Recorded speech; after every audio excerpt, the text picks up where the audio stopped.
You're welcome. Welcome everyone to the third week of spirituality from the Bible until today.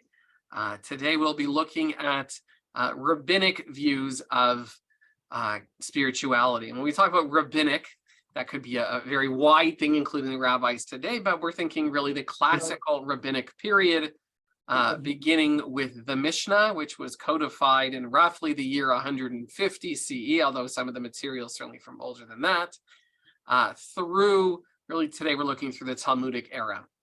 It's not entirely clear when the Talmud or the Talmuds found their final form, right? There are two Talmuds. There's the Babylonian Talmud, and when someone says the Talmud, that's the one they're referring to. And then there is the Jerusalem Talmud, also known as the Palestinian Talmud, and that one is important, but is not usually the basis for halachic decision-making. They're both written primarily in Aramaic, although in different kinds of Aramaic. One's an Eastern dialect and one's a Western dialect. And Randy, Rabbi, I might only be able to master one of these in my lifetime. Rabbi, it's Barb Zalden. Oh, hi, Barb. Sorry. It's okay. I missed the first week, but I was there last week, and I know there were fewer people last week. And a couple of us went to the shul and came in late to the class. So I wonder if you could do me a favor and maybe the rest of us and define what spirituality is that you're talking from. Because last week I could not connect to what you were talking about with spirituality. So spirituality as a definition is something we really looked at the first week. So very briefly, if I can pull up, I can find the language that I used. I'm happy to share, but I don't want to take up too much of the class. Isn't there a recording that we could look at? It's apparently not up yet. Because I missed the first week too. Okay, let me just read this and I'll move forward. So this is based on a whole series of books about spirituality in many religions. The inner dimension of the person called by certain traditions is the spirit. This spiritual core is the deepest center of the person. It is here that the person is open to the transcendent dimension. It is here that the person experiences ultimate reality. And that's it. Okay, it's a pretty wide open definition, and that's okay. And today we're going to look at some rabbinic texts and how the rabbis dealt with questions of spirituality. I'm going to frame it by presenting a couple texts first, then we'll talk, go back and forth. Certainly if you have questions as we go, feel free to jump in. And here we go. Come on. I know you're there. Okay, we can all see this? Yes? Okay. Yeah. So the first real Jewish philosophical commentator on the Torah was Philo. Philo lived about 2,000 years ago, and he was very well versed, his name should give it away, in Greek philosophy. And he was interested in a way which sort of in some ways overlap with Rambam many years later, of reading the Torah through a philosophical lens, particularly the lens that was common or accepted at the time in the greater world. And he writes as follows: there are some who, regarding laws in their literal sense, in the light of symbols of matters belonging to the intellect, or are over punctilious in the latter, while treating the former with easygoing neglect. That is to say, we have both laws and the things that the laws are supposed to symbolize in our lives. And for some people, they say, well, the symbols, their deeper meaning, that's important to me. That's teaching me a lesson. I'm going to follow those. But as for the actual laws, which are supposed to help get us there, they're a little lackadaisical, they're easygoing. Such men, I, for my part, should blame for handling the matter in too easy and offhand a manner. They ought to have given careful attention to both aims. I think it's missing a word, to a more full and exact investigation of what is not seen and in what is seen to be stewards without reproach. He's saying both of those things are important, the law itself and what the law signifies. As it is, as though they were living alone by themselves in a wilderness, or as though they had become disembodied souls and knew neither city nor village nor household nor any company of human beings at all, overlooking all that the mass of men regard, they explore reality in all its naked absoluteness. So there are people out there who, it's as if they live their own life separate from everything else. And in some sense, they think that the laws, many of which are interpersonal laws, don't apply to them. They're interested in deeper meanings solely, and not about creating a society of shared ruling, right? Which would also lead to a society of shared understanding and shared faith, belief system.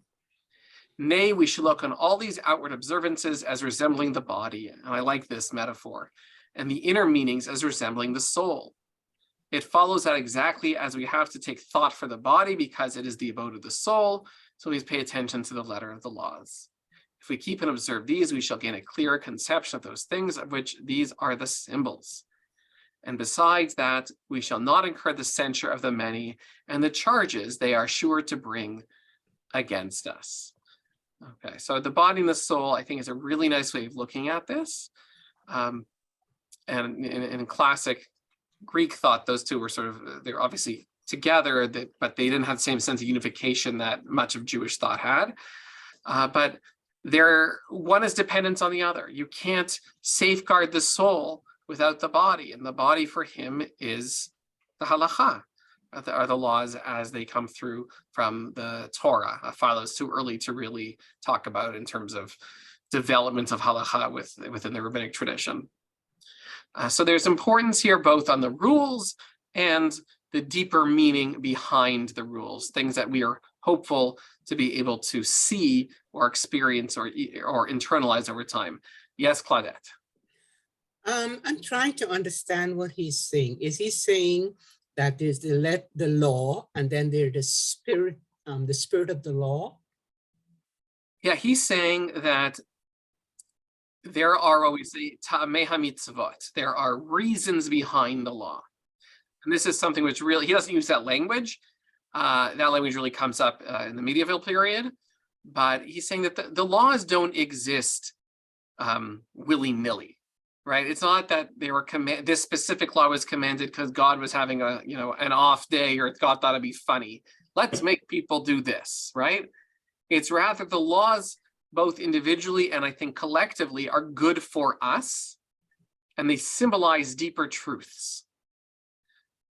Some people might say, well, I know what it's trying to do. I already understand the deeper truths. I know how I'm supposed to have faith. Therefore, I don't need the stepping stone anymore. I'm a big boy. I can go straight to the deeper meaning and skip over the legal part that's supposed to help me get there. And Philo is saying, nah, you need them both. Okay. And then we have, and I don't do a lot of citing of the Christian Bible, but I think it's relevant here. And this is one of a few places I could have cited. This is from 2 Corinthians.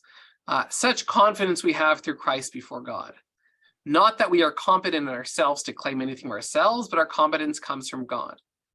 He made us competent as ministers of a new covenant, not of the letter, but of the Spirit. For the letter kills, but the Spirit gives life. Right? And this is classic early Christian theology, and remains until today.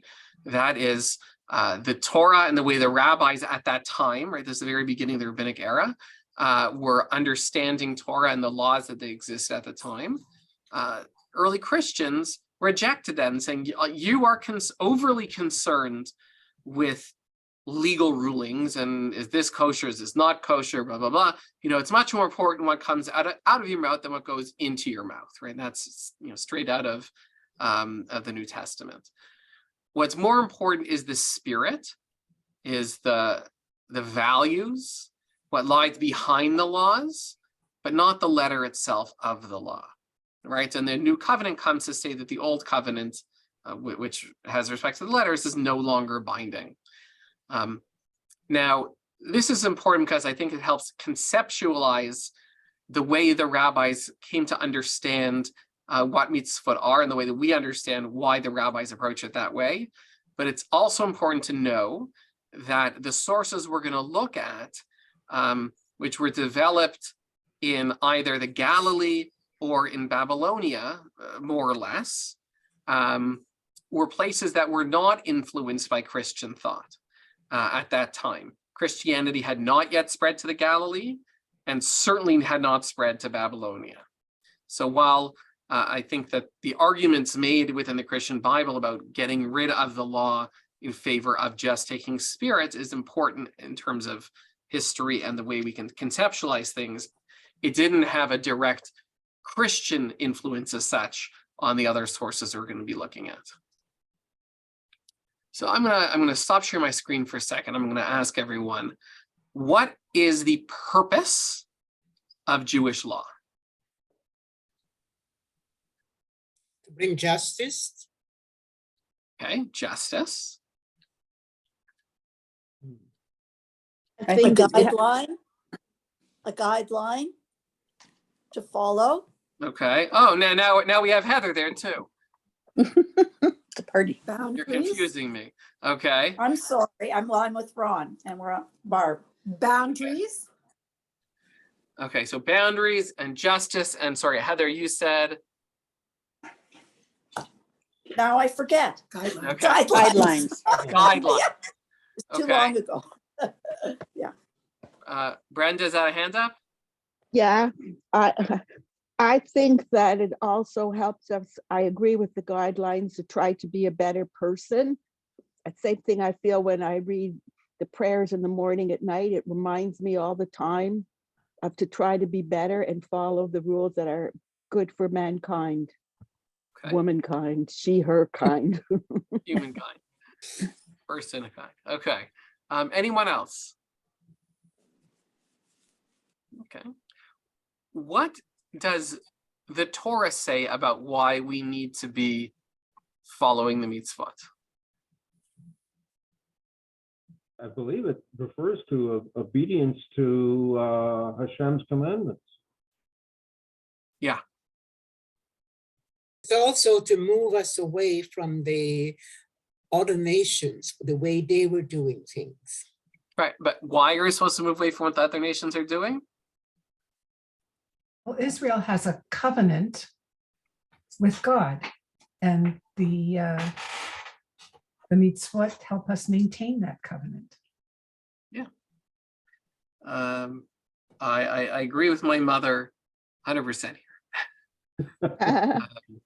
That is the religious experience of the rabbis grew directly out of what I think is the simplest reading of the Torah in terms of mitzvot. That is, we are commanded, and they want to figure out how it is that they best fulfill those commandments. They express their religious feelings through loyalty to the covenant. And how are you loyal to the covenant? By being obedient to what the Torah dictates. Now, part of the challenge is the Torah isn't always clear. What are the parameters of this mitzvah? When does it take place? When does it not take place? You have issues developed later on. Am I allowed to break a mitzvah in order to fulfill a mitzvah? Can I do that? What if it's simultaneous? Right. So one of the classic examples, there's two of them I'll think of. One is shatnez.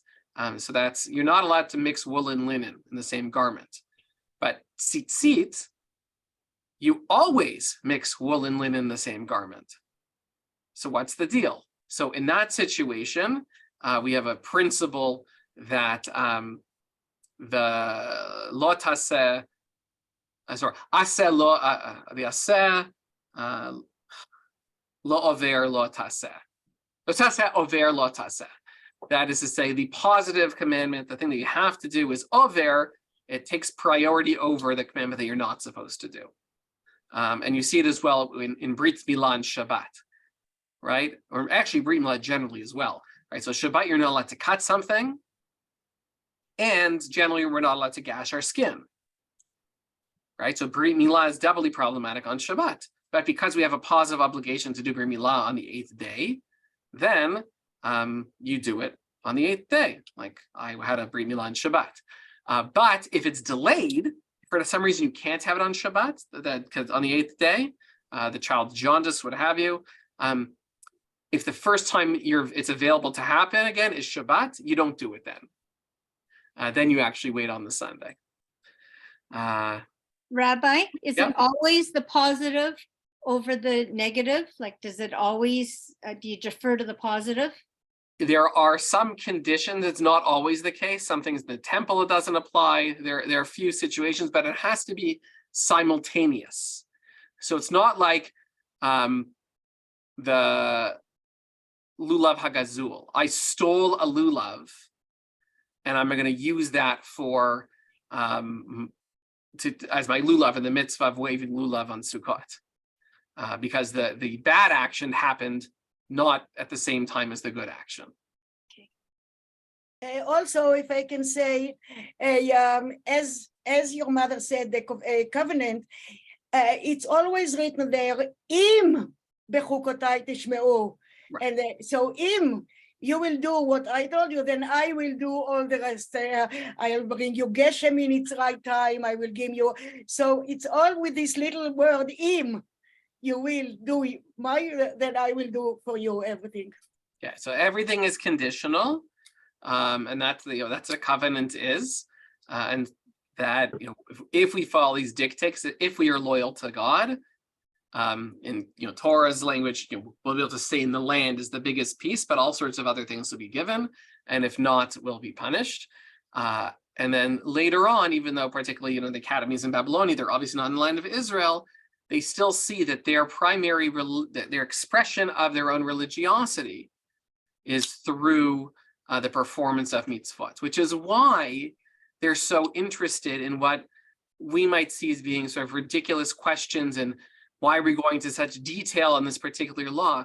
They're doing it not because they're meshugana or because they want to stump the teacher. Maybe there's a little bit of that, but because if you truly believe that God wants you to worship in a specific way, well, you really want to know what that way is.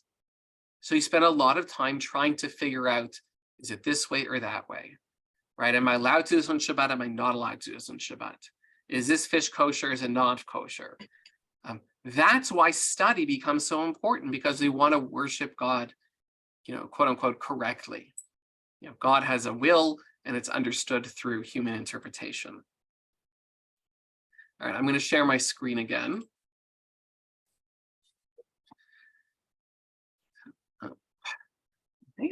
My mouse is like the worst for this. So Mishnah Brachot, so this is the second chapter of the Mishnah dealing with blessings and tefillah generally. And it's about the Shema. The first question discussed in the Mishnah is the question of intent. Okay, so what we usually call kavanah. One who is reading the sections of the Torah which comprise the Shema, and at the time of the recitation of the morning or evening Shema arrived, if he focused his heart, he fulfilled his obligation and need not repeat Shema in order to fulfill his obligation. Okay, this is true even if you fail to recite the requisite blessings. So you're just reading through the Torah, or maybe in this case, it could actually be a Chumash. You're reading it out loud because you're practicing your Hebrew, let's say. It happens to be morning time, and you happen to read the part of Devarim that has the Shema. It counts. You have now said the Shema for the morning, even though your intention was not to fulfill the obligation of saying Shema in the morning. Your intention was to practice your Hebrew reading. But you said the words, and that's enough. Okay? Ab initio, one may not interrupt the recitation of Shema. Tanim, however, disagree over how strict one must be in this regard. They distinguish between interruptions between paragraphs and interruptions within each paragraph. At the breaks between paragraphs, one might greet an individual. Okay. I think I included too much in the middle, blah, blah, blah. Okay. Don't worry about that. That's just when you're allowed to stop yourself. Although I quoted this mission as someone this week who was interrupting someone else in the middle of Shema. It says, see, he's just really from. He didn't want to turn around because he knew the Mishnah. But there is a question about whether or not one has to have intention that one is fulfilling a mitzvah while one is fulfilling that mitzvah. Or if it happens almost by happenstance, whether you've been exempted, right? You fulfilled your obligation. So if one sounds a shofar in a pit or a cistern or into a large jug, like, who thinks of these things? Right? They're the test cases. They're the things that lie at the border and they're trying to understand. If he clearly heard the sound of the shofar, he's fulfilled his obligation. But if he heard the sound of an echo, he has not fulfilled his obligation. Okay, so it's really about hearing the shofar and not about something that is like the shofar, that's a reverberation of the shofar. It's when the Torah talks about hearing the shofar, it's important for the rabbis to say, like, what does that mean to hear it? It means it's direct. It's right there with you. And similarly, if one was passing behind a synagogue or his house was adjacent to the shul and he heard the sound of the shofar, the sound of the scroll of Esther being read, if he focused his heart, he was fulfilled. If not, he's not fulfilled. Okay? In this case, though, for the shofar, they're saying you need to have some level of kavanah, that I'm hearing not just a shofar, I'm hearing a shofar and I'm listening to it because it's Rosh Hashanah and it's a mitzvah on Rosh Hashanah to hear the Torah being blown. Okay? Even though this one heard and also the other one heard, nevertheless, this one focused his heart, fulfilled his obligation, the other one did not focus his heart, and so he did not fulfill his obligation, right? Even if you're walking beside someone else, right, and you're thinking, this is the shul, maybe I'll listen to see if they're blowing Torah, and your friend is like, oh, what a pretty bird that is over there, and isn't thinking about Rosh Hashanah, your experience has been the same. You both walked by the same shul at the same time, heard the same thing, but only one of you has fulfilled your obligation. So there's a spirituality here, a religiosity of intention to fulfill one's legal obligation, that is to say, fulfill a mitzvah. In this case, the hearing of shofar on Rosh Hashanah. This does remind me, in Ashkenazi practice, or in practice generally, in the month leading up to Rosh Hashanah, in Elul, we blow the shofar every morning, right? As sort of a lead-up reminder that Yom Tov is coming. For a year when I was living in Israel, I lived right behind the shul. The shul had 3 morning minyanim. The first one, I think, began at 5 a.m. So 5:30 a.m. for a whole month, they're blowing the shofar. And yes, I heard it every morning. And no, in that case, it's just traditional. There's no obligation to hear the shofar. And I would have preferred not to have heard it every morning. Okay. Now here's a funny one. Oh, can I just ask you about the Shema that you said, the example before? Well, unless I didn't understand what you said, wouldn't it be the same if I'm reading it? So I'm reading it word by word or letter by letter. I'm practicing. I'm not really saying the Shema. I'm not thinking about it as what it is. I'm just doing the reading. So isn't that the same thing? Good. You're right. The rabbis are inconsistent. That is to say, there's certain mitzvot for which kavanah is required, and certain mitzvot for which kavanah is not required. Okay, and then we get to a question, especially with respect to tefillah, although we're going to focus mostly on Shabbat. What exactly is kavanah? That is, if I'm in shul and saying words from a book, but my mind is focused elsewhere and I haven't thought about the meaning of the words in any way, shape, or form, does that count? Is that kavanah? Well, I'm saying them for the purpose of tefillah, right? I've come to shul to pray. I'm saying there, I have a siddur in my hand. I'm just not paying attention. And that, I think, is fundamentally different than opening up the Chumash to learn how to read Hebrew, or because you want to learn, right? Where you're not there specifically for tefillah, you're there for a different purpose. But for something like the Shema, they're saying, as long as you say the words, like, that's good enough, even if your intention wasn't there. And then we have a funny case. The case of a ruling was sent from Yisrael to Shmuel's father. If one was forcibly compelled to eat matzah on Pesach, he has to fill his obligation. Okay, so particularly on the first day of Pesach, we have a requirement to eat matzah, right? An obligation. And if someone stuffs it into your mouth against your will, okay, and makes you swallow it, have you fulfilled your matzah eating obligation? And it's a question answer, sort of yes. The Gemara clarifies the matter. Who compelled him to eat the matzah? If we say that a demon forced him, i.e. that he ate in a moment of insanity, this is difficult. It isn't taught in a Braita with regard to someone who is at times sane and at times insane. At the times when he is sane, he's considered lachically competent for all purposes and is obligated on mitzvot. When he's insane, he's considered insane for all purposes and therefore exempt from the mitzvot. If so, someone who's compelled by a demon to eat matzah is not considered obligated to perform the mitzvah at all. Aha. And this is, so now we're bringing in even another category. That is, there are people who are patur, they're exempted from certain mitzvot, right? So for example, if you are deaf, you are not obligated to hear the shofar being blown, right? Because it's an impossible obligation to ever fill. You cannot hear, therefore you cannot hear the shofar being blown, and God or the halachic system doesn't hold that against you, right? If you are not physically capable of doing something, you do not have to even attempt to do things or worry about it. Now, for some people, and disability is a difficult case, obviously, for a lot of emotional reasons, they are happy to be exempted from things. That is, mitzvot are felt like a burden. They're hard. And for some, it's something to say, you know what, actually, you don't have to do this one anymore is a bit of a relief. And there is a famous story in the Talmud of a blind rabbi who wanted to be obligated in certain things, but he was blind. And as a blind person, he was actually exempted from many of these things because the system didn't want to overly burden people for whom doing certain mitzvot would be extremely difficult. And he was actually looking for someone to find a justification to make him obligated, because that would make him feel better.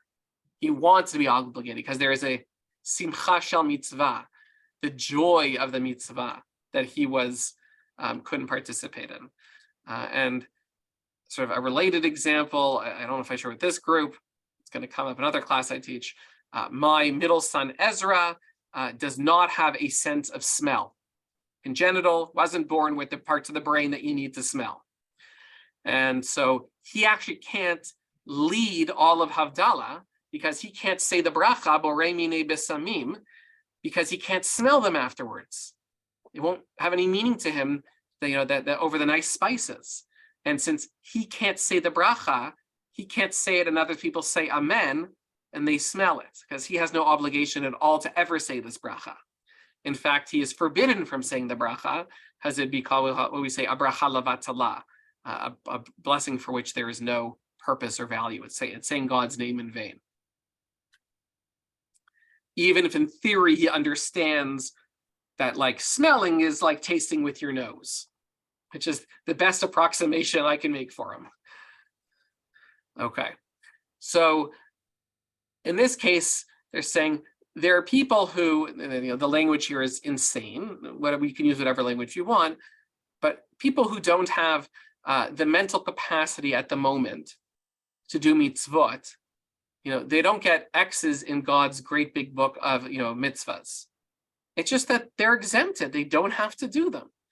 So in this case, like if the person was insane and the way they understand insanity perhaps is through some sort of demon, then it's not about whether they fulfill the obligation, because in that case, there is no obligation to begin with.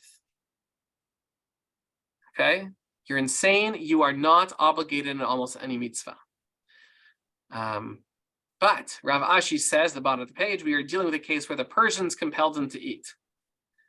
Rava says that is to say that one who sounds a shofar for the music, having no intent to fill the mitzvah, fills mitzvah, since the critical issue is hearing the blast and not the intent of the blower. So they're saying it's similar to the matzah.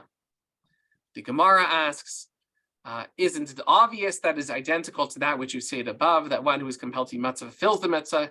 If you have no intention of doing so, the same should apply in the case of the shofar. The one who rebuffs the shofar fulfills the obligation. The Gemara answers, lest you say that there is a difference between the two cases. Therefore, the merciful one says, eat matzah, and he indeed ate it, thereby fulfilling mitzvah. So they're actually concluding, no, maybe there is a difference here. You have to have sort of the desire to eat it. But here, with regard to the shofar, a memorial of blasts, which might have been understood as requiring conscious intent, and this one was merely acting unawares, that having any time whatsoever perform the mitzvah. Therefore, Rava teaches us the absent intent does not invalidate the mitzvah, even in the case of the shofar. Okay, the Gemara concludes, apparently Rava maintains fil mitzvah does not require intent. And there's a lot of back and forth, and we can go line by line and word by word, and who follows whose ruling and where the logic leads us to. That's, this isn't a class on how Gemara works. It's a class on sort of the more general approaches and concerns that arise. But you can see they want to know, and what it feels like on the surface, well, do I have to still do the Shema? Like, do I have to, it's not so hard to say the Shema. It's not that it's a difficult thing. It's that they want to make sure they got it right, because they want to make sure that they're worshiping God correctly. Rabbi, Mhm. So I think this is very messy. As you've indicated, there seems to be contradictory rulings about different things. We're supposed to say the Shema out loud, but what if you have some kind of affliction, physical affliction, but you can say it to yourself, in your mind, you can read it. What if you have a physical affliction that you can correct? Modern medicine has developed a way. Now I am able to hear. This happens all the time, right? Yeah. Cochlear implants and all that sort of thing. So if a person does not take advantage of a new medical development and they continue along the path that they have thus far, are they still exempt? It's really messy. It's very messy. And if you think of the Torah as a constitution, and we know constitutions give the general principles, we can think of the rest of halacha as the case law that has developed from that time onwards. And the Talmud and they, a constitution can never imagine every possible case, nor should it. And we leave it to the rabbis at the time to make decisions. And this is a particularly philosophical conversation, because it revolves around the question of intent and mitzvah. You have to be aware of what you're doing when you're doing it, that you're doing it for that reason. But there are other ones which intent doesn't play a role, but other things do, because they want to get it right. So Rabbi, hold on. can I ask a question? So let me just add in, because he asked about modifications to one's body and physical limitations. So I wear contact lenses, right? I could not function without them. I could read with, I'm short-sighted. But I think that one could reasonably say, if you can't read because you need glasses, and by you not reading, you're not davening because you don't know it by heart, you absolutely need to wear glasses, because that's not a good enough excuse, right? The more you get invasive, though, the more difficult it becomes. Now, there's a whole, with cochlear implants, there's a political piece there within the deaf community about it being an identity, and I don't want to go there because I don't fully understand it from that perspective, and I don't want to speak for someone who I don't understand. What I've been reading about recently, and I'm actually going to ask a formal question about it. In the last few years, doctors have started to perform uterine transplants. Okay, so some women are born without a uterus, some are born with defective uterus, and as a result, they cannot become pregnant and have kids. Now, obviously, lots of people want to have biological children for all sorts of good reasons, right? Women, as I said on this past Shabbat, Jewish women are not obligated to have children. That obligation is only on Jewish men. It's a strange dichotomy. But the reason why is because childbearing is dangerous, and you can't mandate something that is dangerous. Well, what about having a uterus replacement surgery? That is fundamentally dangerous. Are you allowed to endanger your body to do something to allow yourself to have kids, even though you're exempted from having kids? Right? Or is someone allowed, and they deal with both living donors and deceased donors, is it okay for a living donor to put themselves into bodily harm by donating their uterus? Right? These are really interesting questions for which I guarantee there'll be a variety of answers based on your ethicist or bioethicist. Ron. Rabbi, the messiness of what we're learning and we're hearing about in the context of spirituality does not speak to me in the context of how I ought to behave as a conservative Jew. And my question is, okay, so we're not going to continue to study this and memorize it and know which needs the covenant, which doesn't need the covenant, and so forth. As conservative Jews, we should have a way of looking at these propositions that takes us as close as we can come as conservative Jews to that spirituality. So if we have the appropriate covenant through all the mitzvot, surely that's the best we can do without studying for the rest of our lives. Yeah, I think we all have limitations. No one knows everything. And one of the things I'm trying to highlight today, as opposed to the last 2 weeks, the next 3 weeks, is the way that the rabbis approached spirituality with respect, by this I mean, in this case, their relationship with the divine, right? It wasn't for them about going into a forest and meditating, right? It wasn't like a prophet who was suddenly, unexpectedly filled with the fear of God and heard God's message. It's not like someone who recites the Psalms as a way to reach out to God, right? This is a very different kind of spirituality.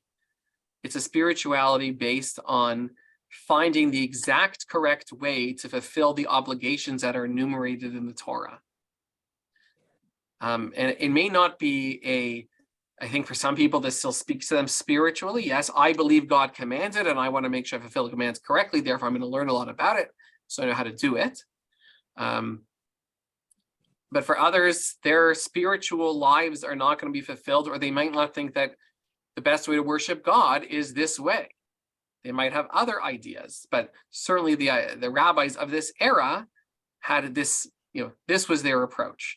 Now, if you want to know what the halacha is, you don't start with the Talmud. Like, that's a bad place to start. If you want to learn what the halacha is, you look at the codes, which are written much later. You look at the code like the Shulchan Aruch and go through that, and that'll tell you sort of what the normative halacha is. You can go through Rambam, you go through the Rosh. There are different books, and including modern ones and certainly English ones that are topic specific.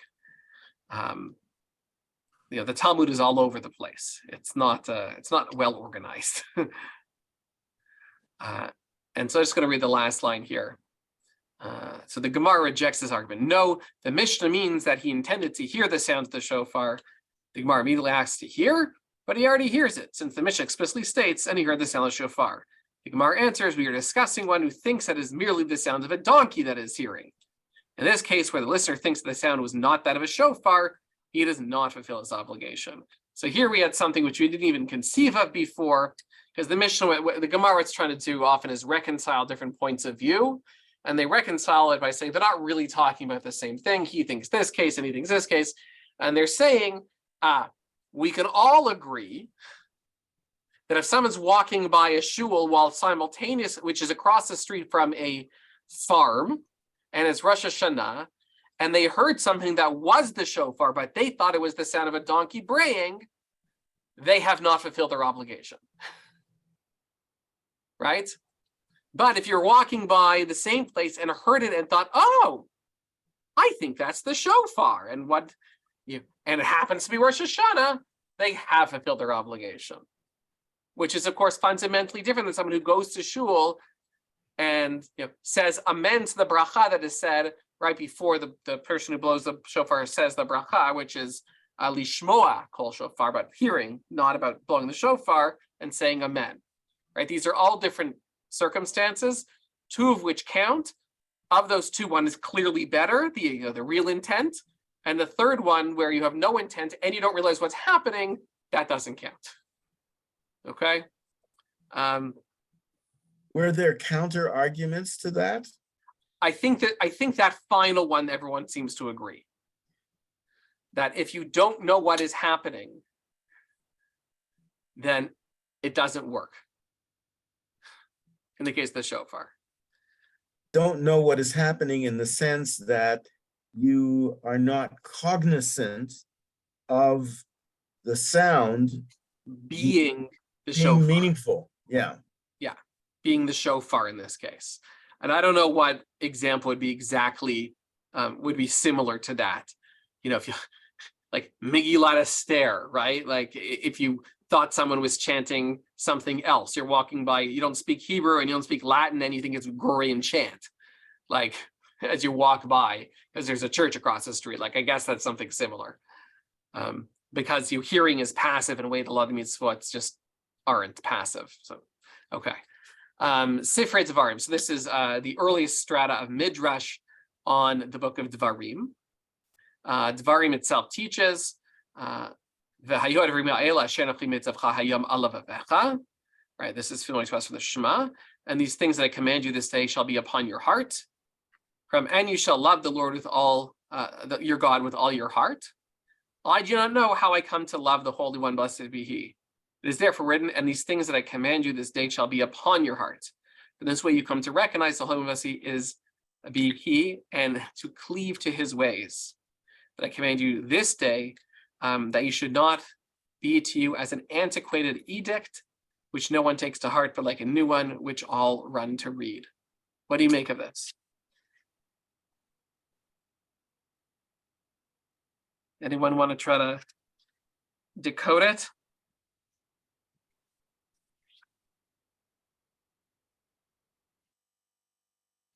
Speak now, forever hold your peace.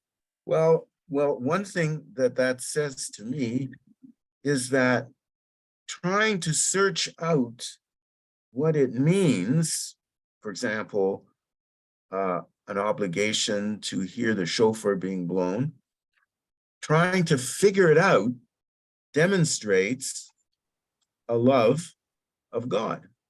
Because if you didn't care, didn't make any difference to you, you wouldn't try to get down to some kind of foundational understanding.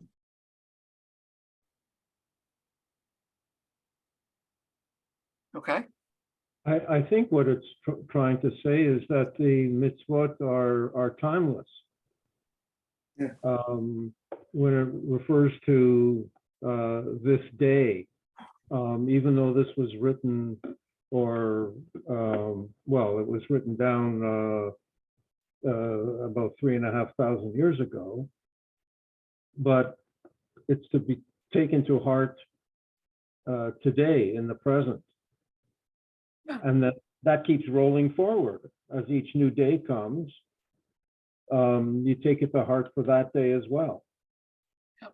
And I think it displays a concern that the Midrash here has for the inner lives of Jews, right? That in all their explications of the mitzvot, it's not just some fun academic game, and who can outdo another rabbi by finding another stringency or another way to be liberal. Rather, it is the Internalizing understanding it. that people want to love God.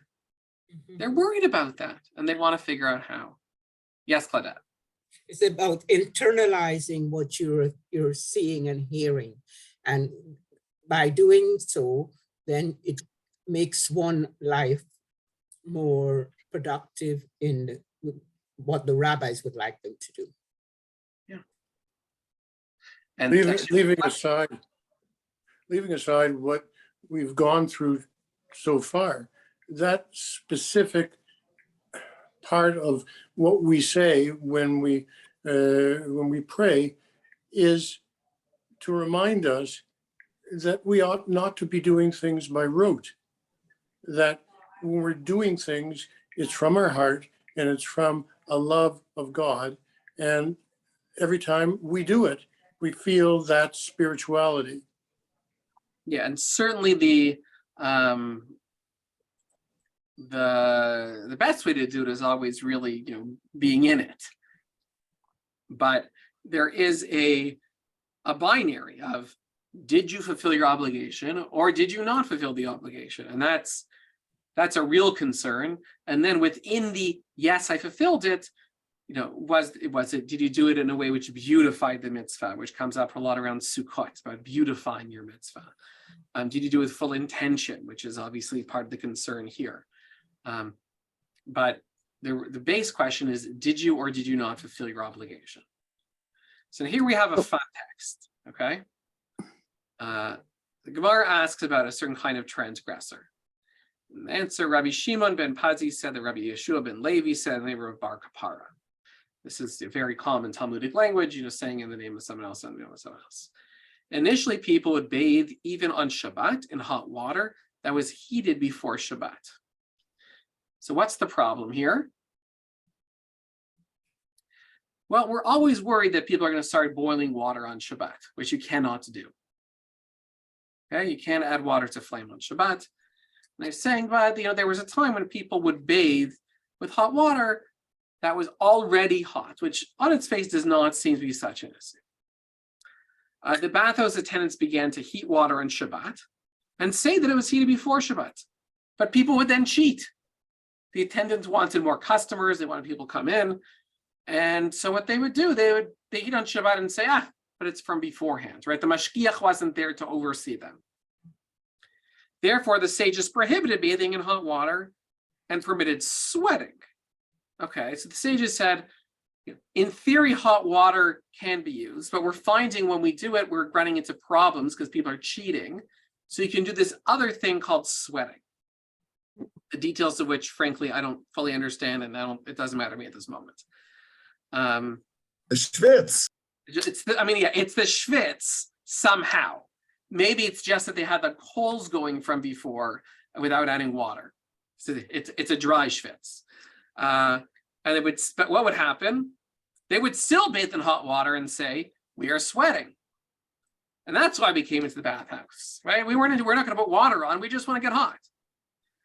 Therefore, the sages prohibited sweating and permitted bathing in the hot springs of Tiberia, because they're natural hot springs. And people would still bathe in hot water heated by fire and say that we bathed in the hot springs of Tiberia, right? So people would see them, they were wet, and they're like, oh no, I didn't go from the bathhouse. I'm coming from Tiberia. I know it's kind of far, I walk quickly, right? Rabbi, Yeah. Rabbi, this little explanation, there is one case of the Jewish law not being static, because we have responsibilities written to change the way we do things in the modern day with what we have today. And this whole story is about the time when they didn't have water running hot from the tap. So let's finish this. Hot water tap on and do it. Sorry, When you turn on your tap, you can get hot water. Right, but on Shabbat, that's a problem. Yeah. Depending on your water system. That's right. You might your water heater might turn on if the temperature in the tank is too low. Correct. Yeah. So Rabbi, you're saying that when I turn on the tap to wash the dishes and hot water come out, that's not right? Well, Claudette, you live Okay. in a single dwelling, or you're in a complex? I'm in a complex. So it's different between a complex and a single family unit. And even within a single family unit, there are different ways to do it. So let me finish this and then we can talk about hot water for a second, okay? So what happens? So the people, they say they can't go to, the rabbis say you can't go to Tiberia because people are just saying that you go to Tiberia and they're actually really using the bathhouse. So the rabbis say, therefore, they prohibited even the hot springs of Tiberia and permitted them to bathe in cold water. Okay? Not particularly pleasant experience. But what happened when the sages saw that their decrees were not upheld by the people because of their stringency? They permitted them to bathe in the hot water springs of Tiberias, and the decree prohibiting sweating remained in place. So the rabbis took a step back. There's a general principle in halacha that you're not allowed to, the rabbis are not allowed to enact a rule which the majority of people could not hold by. Most of these rules are making a geder la Torah. They're making a fence around the Torah, right? The rule itself has to do with heating water on Shabbat. It doesn't have to do with going to a hot spring on Shabbat. But they want to make sure that one doesn't lead to the other. But at some point, people stop listening to the fences. The fences just become too many or too high. And the rabbis say, okay, let's take a step back here. We're going to let it go. Side point, hot water on Shabbat.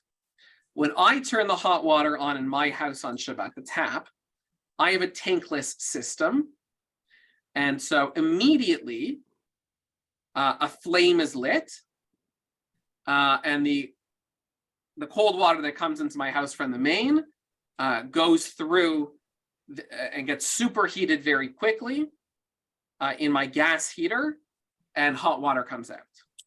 That's a problem for me because I don't want to directly or indirectly cause a spark to light fuel. In other homes where there's a tank system, the tank fills up with water. The tank reaches a certain temperature that's preset, and it will remain at that temperature for as long as that water is in there. Once you open up your tap, that hot water, which is already hot, exits, but new water comes in. And pretty much always, that new water coming in, first of all, it's cold, and it'll come in, it'll change the overall temperature of the water to the point that you are even more indirectly, but still in a way which will ultimately then benefit you, causing a spark that will heat up that water. That's a problem. In larger buildings, the correlation between turning on the hot water and causing a spark is much different because the systems are different. And so it's much less of an issue in that kind of building.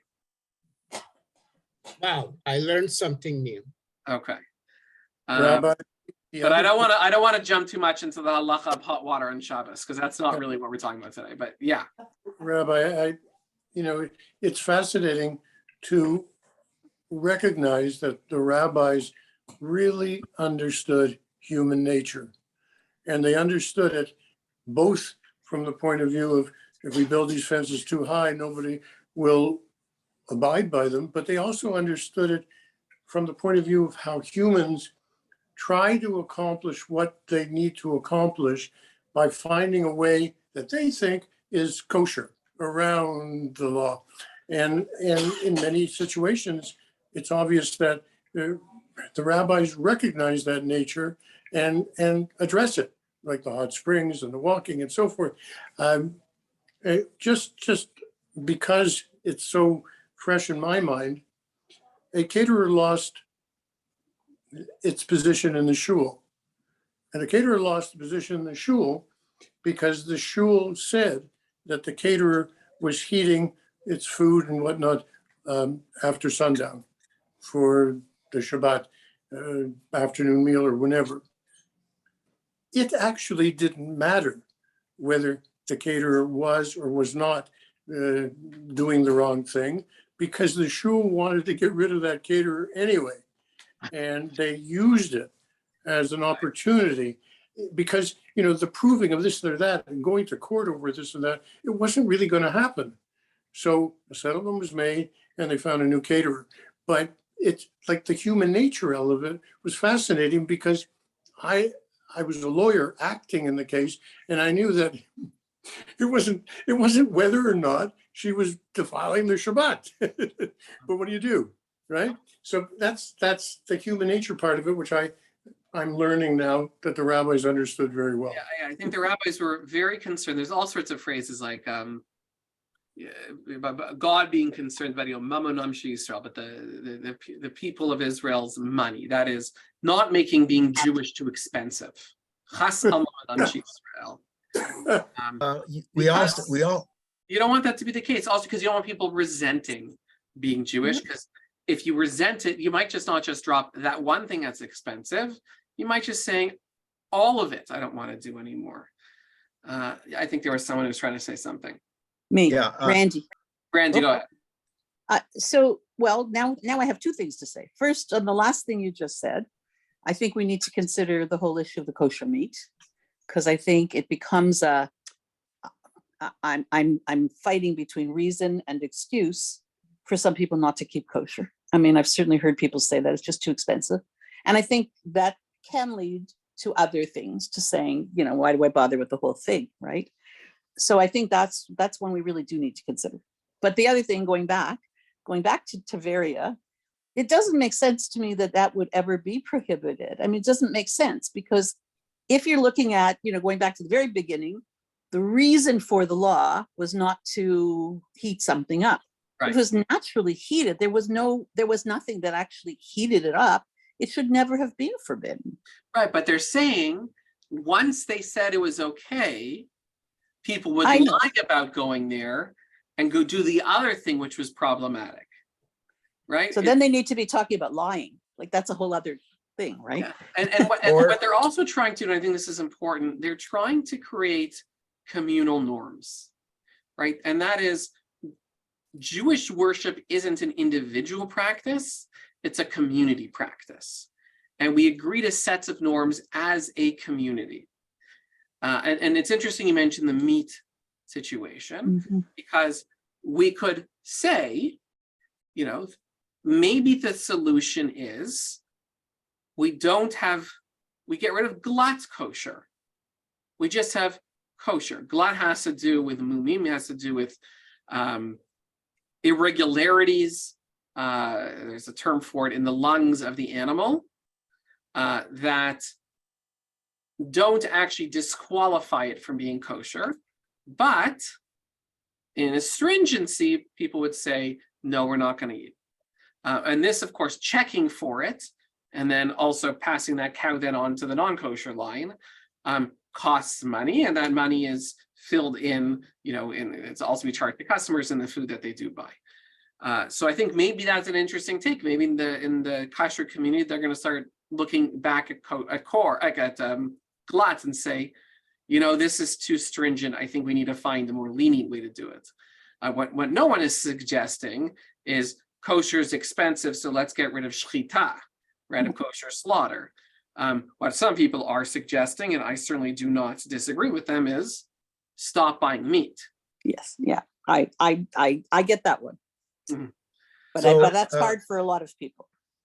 So with the hot waters of Tiberias, one of the things rabbis could have done was let's circumscribe a distance, that if you live within certain distance, which would be a reasonable thing for an average person who is in reasonably good health to walk. Yeah, but and that brings in so many additional problems. Yes, so it does. Instead, they did, I think, the right thing, and they said, fine, if you actually do what you say you're doing, that's okay.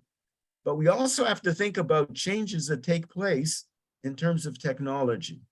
Today, in many, many buildings, including the shul, we have Shabbos elevators. The elevator stops at every floor and moves regardless of whether there's somebody on it or not. So when the elevator stops and the doors open and you go in, I think the ruling was technically you are not breaking halakha. Right. Yeah, and But doesn't it take electricity to make that elevator still move? yeah, so there's all sorts of Shabbos elevators are generally well accepted in the Jewish community. That's not to say that there aren't ways of looking at it as being problematic. So there's a Marit Ayin issue, it doesn't look good. There's the issue of people being confused, which is connected to Marit Ayin. Oh, I didn't think we could use elevators. Oh, but this person's wearing a kippah. Obviously, you can use elevators, not recognizing this is a special elevator. Then there's the, if more people are coming in, you stop the doors from doing what they're normally going to do. There's this, you're flicking the sensor. Then there's the more people actually has to change gears, and you are using more energy. Like there's ways of invalidating it, but it's the kind of thing I want to make permissible because, and Arnie and I were talking about this on Shabbat. I think in North America we have a urban density problem, that is, say, a lack of it. And I much prefer we build up and not out. And if we're going to build up and we want Jews to live up, they're not going to walk 20 flights of stairs every Shabbat. So I'm a big fan of the Shabbos elevator. Let's keep on going. There's talks about women and jewelry on Shabbat and wearing it and not. I'll just get to the Seifa here. So this is the end in the regular writing. According to Torah law, I hope you can see this. A woman is permitted to go out into public domain wearing ornaments. So generally speaking, you're not allowed to carry on Shabbat, right? I can't carry outdoors on Shabbat unless I'm in a place with an eruv, where I live. There, in most of Jewish Toronto, there is an eruv, this pretend magical fence that makes our city one big one place rather than lots of different places. According to Torah law, without an eruv, a woman is not allowed to wear jewelry. However, the sages agreed the woman may not go out wearing certain ornaments, lest she remove them to show them to another and inadvertently carry them 4 cubits in the public domain. Right, so according to Torah law, she is allowed, but we're worried about certain cases, so she isn't allowed. Okay. By the way, there are a lot of halachot where they are much more, they're more lenient because of their concerns about women. It's not always being more stringent. The rabbis actually were sensitive to certain female concerns. Spike sandal, we won't do. This is an interesting one, again, about carrying on Shabbat, about being liable. So we're not allowed to carry, but if they're saying the thing is so small that it's not fit to store, that is, it's like nothing, like you wouldn't care about it, then who cares? Right? The purpose is making Shabbat, and this is where we have to delve into deep, but it's not just filling the law. There is something more symbolic about the law. Shabbat is a day when we're resting and we're not preparing, we're not creating. So if you're carrying something that has no value, who cares? It doesn't do anything. It has no constructive purpose. And Shabbat is about refraining from doing things that have constructive purpose, right? Think of malacha. So if it's not fit to store, it doesn't have any value to you, you actually are allowed to carry it. So Then Rabbi, how do we something carry like, a talus? Pardon? Carrying a talus. So within an eruv, you can carry a talus. Outside, because you can carry anything that you are allowed to use that day. Obviously, talus is included. In places where there is no eruv, either men leave those who wear talesim leave them at shul, or very commonly they'll wear them to shul, because a talit is technically considered a garment, so you can wear it as a garment. Rabbi, what about carrying an EpiPen? I think things that are life-saving or potentially life-saving are an entirely different category. So if you think that you need an EpiPen, yeah, I think you carry it, and that's that. There are probably better ways to carry it and worse ways to carry it. Yeah, we can talk about those, but generally, I think there's a lot of exceptions for things, for human dignity and things that, certainly if things are de Rabbanan and not d'oraita, that they're breaking rules that the rabbi said, not the things that are explicit in the Torah. There's much more discretion, right? Things like, well, if the way I get around is on a mobile scooter, I can't walk. I think that, that kind of electricity usage is permitted. I had a bar mitzvah once where the bar mitzvah boy, it was, I don't remember the name of the exact condition he was born with, but he is completely nonverbal, but he's intellectually, on par with his peers. And he's in a wheelchair and he's quadriplegic. But he was able to, I think it was move his eyes in such a way to trigger a recording of someone saying the blessings. And it was extraordinarily moving to have this experience. I wasn't the halachic who said that it was okay. I would just have me the rabbi who was there at the time. And, I think that's the way he communicates. So it wasn't Shabbat, by the way, that would happen to be a weekday. But certainly I think that there is care for, individual people. Like if your glucose monitor is tied to your cell phone, you want to make sure your glucose levels are okay if you're a diabetic. The same thing here has to do with sowing seeds and whether the seed has value in carrying it. Same with wine. And they want to know how much wine is breaking the rules, and it has to do with diluting it because they always diluted their wine. There's this could go on and on and on. And as always, I gave more sources than I'm going to have time to really deal with. Yeah. We were in Israel, and we've been in Israel a couple of times, but the first time we were in Israel was for our very, very Orthodox niece's wedding. And we were staying at a hotel, and you have a key. So I know you're not supposed to be using one of the places.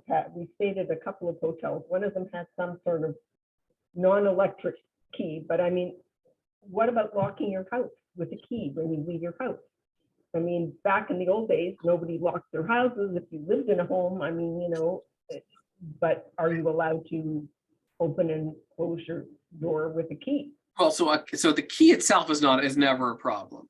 Uh-huh. The Shabbos keys in Israel are just so you don't have to use the electronic key. Right. You can use a physical key. It's mechanical.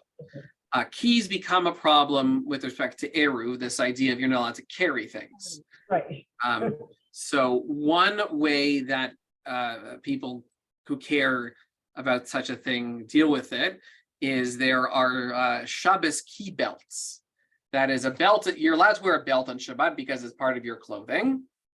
And if you attach the key to your belt, particularly if you attach it in such a way that now makes the belt functional and not simply like, looping it into your belt, but it becomes like the buckle, then it's not just a key that you're carrying, it's actually a belt that you're wearing. That's one way. Other ways, I saw once, you make a small eruv around basically your property, and you put your key in a lockbox in the property with a punch code, a mechanical punch code. Or you just have your door. There's all, from Jews have found a way to make things work, right? Yeah. Right. Rabbi, working at Netivot, I saw a lot of the women because they would wear jewelry, they would wear a pin, and there were pieces of jewelry that were made specifically to hold the key. So they would wear it on their person as jewelry. Okay, that's another good one. Yeah. Although Toronto has an eruv, so we can carry. Look at that. They talk, so this is all about measurements, what's too big, what's too small.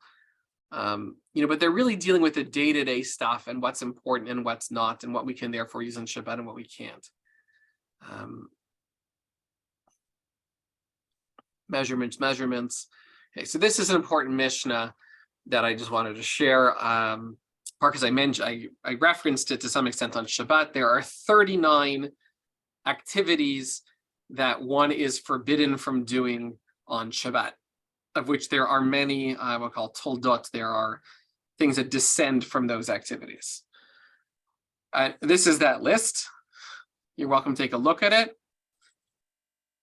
But largely, these are things that we would do in our day-to-day life in order to eat, in order to have clothing and a house over our heads.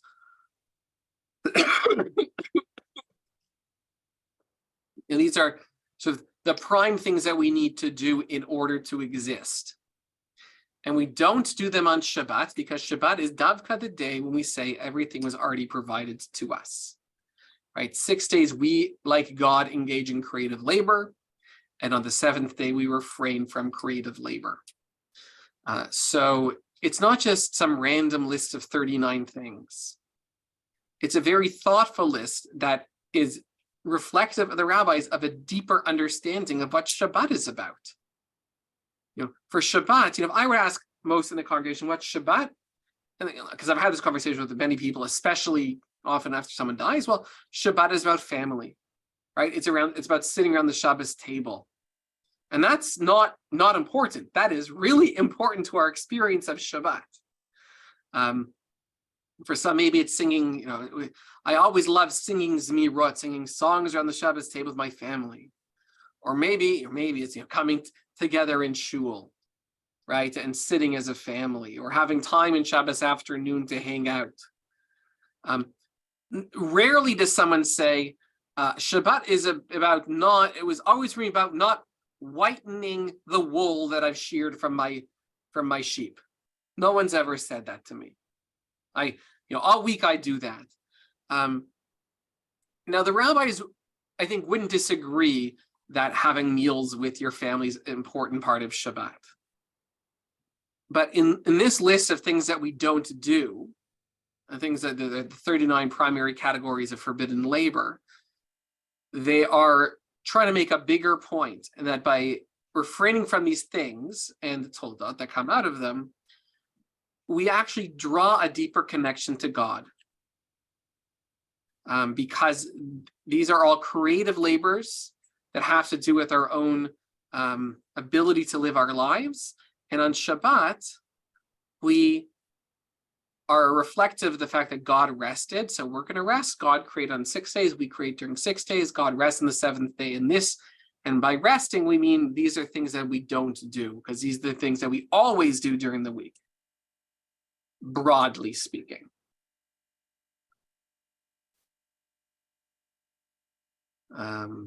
Why is it 40 less 1? Because the list is 39. Right. That's rabbinic language. It's not uncommon to talk like that. And there are 39, probably because at some point there was a tradition of there being 39. These are all related to the building of the Mizbeach in the wilderness, tabernacle. And so it ended up counting up to 39, and they just listed as 40 minus 1. That's just the kind of way that they spoke. Right? Abraham Lincoln said 4 and right? He could have just said how many, but this way we remember. And the rabbis are also very self-aware. I think I'm going to have to end here. That they know that in making the laws of Shabbat, they are almost making them up. The laws of Shabbat are like mountains suspended by a hair, with little scripture and many laws. They do not have much on which to depend. Right? They are very aware in what they were doing as they created these laws, that they don't have a lot to rely on, There's not a lot of the Torah about this, but nevertheless, they are going to create and explicate and expand upon these laws because I think it creates a sense of community, but more importantly, they think Shabbat as a concept is important. And one way to make something that is a concept important is to attach it to actions that are reflective of that deeper meaning.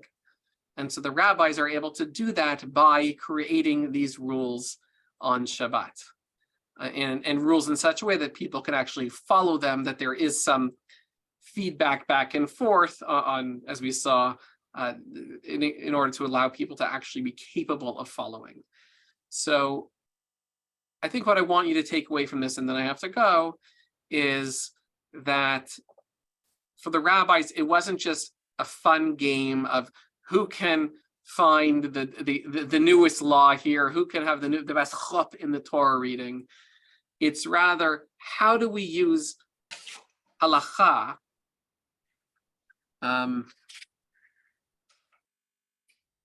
how do we move away, in some sense, even from intention back towards act? The Mishnah actually cares about intention. The Gemara is much more interested in the details. It is what has been termed a spirituality of obedience. And that's not, I think it's accurate. And if you think of, what are the pillars of Islam as being submission, this is probably not that far from that idea. Can I just say something? Yep. I have a sister who is from, and when we would go to her house when she used to live in Toronto, before everybody in the world made Aliyah, she would say, we would go to their house occasionally for Shabbat or a Chag or whatever, and my kids would come home and say, when we go to her house, it's all about what you don't do.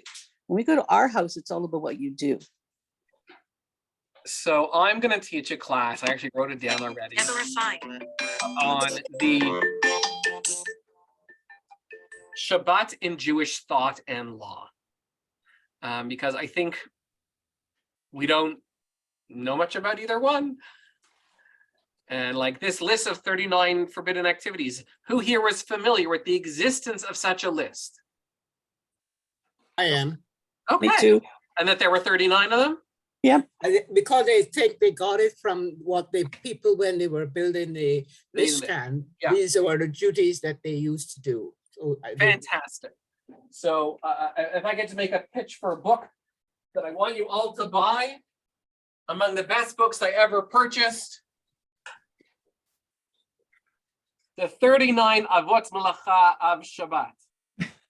It is a picture book, obviously, for kids that is fantastic in terms of understanding how the rules of Shabbat, how you have the Av, the major category, and the categories that fall underneath it. I don't agree with all of the conclusions drawn in this very frum book, but they do cite their sources, and it's really easy to use. So it's a great book. It's by Baruch Chait, C-H-A-I-T.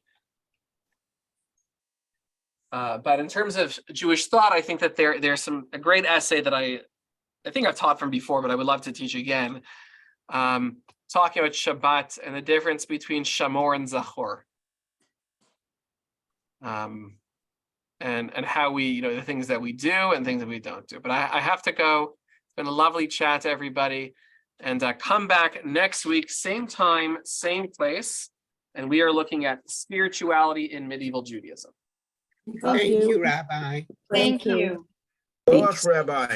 Bye, everybody. Thank you, Rabbi. Thank you, Rabbi. Bye, everybody.